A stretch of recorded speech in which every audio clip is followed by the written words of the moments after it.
I think the impact of the policy has been uniformly positive in every school board across the province, because there's a statement in the policy that says that every English language learner must have an initial assessment of his or her English language proficiency, mathematics proficiency. There's another statement that says that if it's determined that an English language learner has limited prior schooling, then additional support must be in place.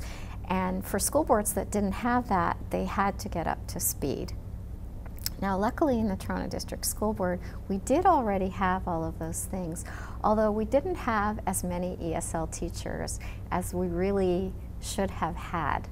And because we had these statements saying that every child, every newcomer child had to be assessed and had to be supported, we were able to bring in approximately 40 additional ESL teachers in order to make up a cadre of what we call itinerant ESL teachers.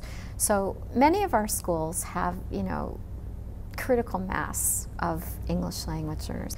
And we also have many schools in Toronto that might have 40 or 50 English language learners, and they would have an on-site ESL teacher. But we also have about 140 plus schools that have 3 English language learners or 7 English language learners. These tend to be in communities where there isn't a lot of multifamily housing, where it's single family housing, and usually immigrants, when they're first getting established, tend to live at the beginning in multifamily housing.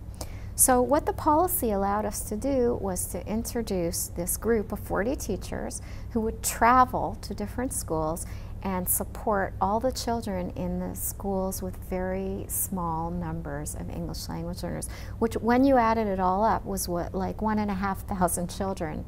But because they were spread over 140 schools in small groups, they weren't getting any service because the board had not had a requirement from the ministry to service them. So that's been a really positive development in our school board from this ESL policy.